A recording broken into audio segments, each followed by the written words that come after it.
Turel gi imai ayamba hantharaklabasu warning level gi mathakda cheli Makha Tana Maru Da Nong Churabadi Maru Oiba Turel sing Pathorakpagi Oithokpa Lei haina Water Resources Minister Awangbou Newmai na phongdorakli New Secretariat leiba Mahaki Office Chamber da pangthokiba paugi mifam amada wafam asi phongdokladuna mahna Makha Tana hai ngarang ayuktagi paraga pung 13 asida kangpokpida 96 mm cycle da 65 mm, Litanda 36 mm, Rajbhavan Imphalda 34 mm, Lamphelda 38 mm, Juribamda 48 mm gi changda nong chuki. Maru oina Maru Da Nong kana chukiba asina maram oiraga Imphal gi Maru Oiba Turel singi imai khangyan hangalaktuna ichaw asi thorakpagi achouba maram ama oiri. Ngasigi oina Maru Da Nong chubagi chang khara hanthakibana maram oiraga Imphal da cheliba irel kongba nambul amadi Imphal Turel gi imai fit anigi changda hantharakle adum oina mak Turel sing asigi water level asi kudong tiningai adumak oiri ngasi ahing amadi hayeng ayuk fauba nong tadrabadi Turel sing asigi imai fit manga gi makhada hantharakpa yai haina panari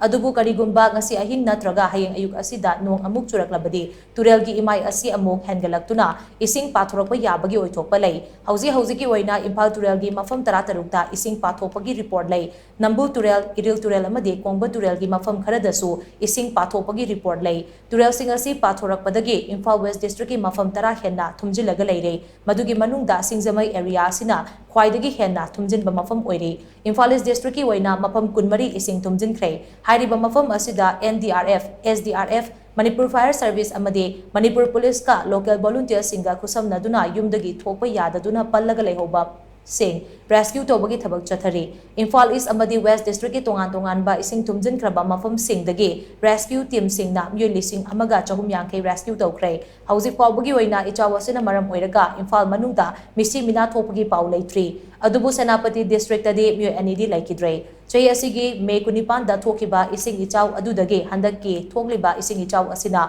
water level fit anigi changda heli ichaw na sohalaba myoy sing safagadaba mafam sing da relief camp sing hangduna leiri lenga ki maikeda gisu ngamjaba thakta mateng pangnaba honari hauji oiriba nongjugi phibam ase tambang ngamdaba phibam dal leibana Turel gi torban dal leiba sing mikup na hum sing na leibu haina mahana makha taki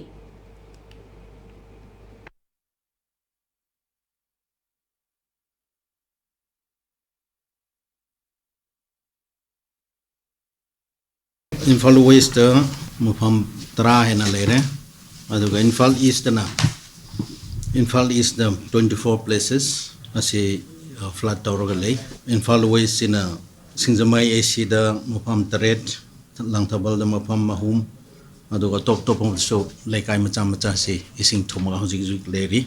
rescue operation asi hojik chathari evacuation chikana chathari Imphal is the 1,350 kilometer koi tawa ngamkre hojik phauba Imphal West so most of the place hojik evacuate tawre Imphal da misi mena hojik phauba the report leitre adubo Senapati di mi ani lekhidre amana rupturen da taba amasina landslide ge lekhidaba ani marak sida Dr. Mayawna lekhidaba paulei hojik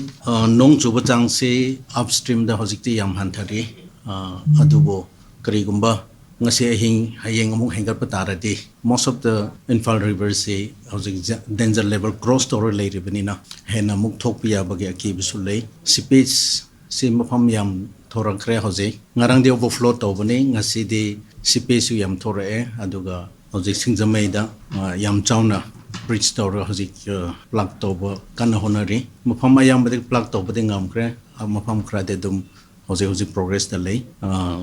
Akoi department with the active supervision from the Honorable Chief Minister, Minister Emily Miam Yauraga, volunteers, local volunteers club, Miam Yauraga Hosikana, overflow to visiting the Honari, Hogi state ki police, state ki forces Miam Yaure, Aduga, Ahogi NDRF, 25 of them, Kohimadigi Yaurakre, 40 other NDRF Arunachal Dagi. Evening the Yaurakrani. Darkabu later the center is ready to send more NDRF with more boats and other life-saving items. Nasi haubade Sumaina Yamkana Hona Dunale 28 May the Toki Bedege Handaki Nong Ising Changse Hengerle about 2 feet Hengerle.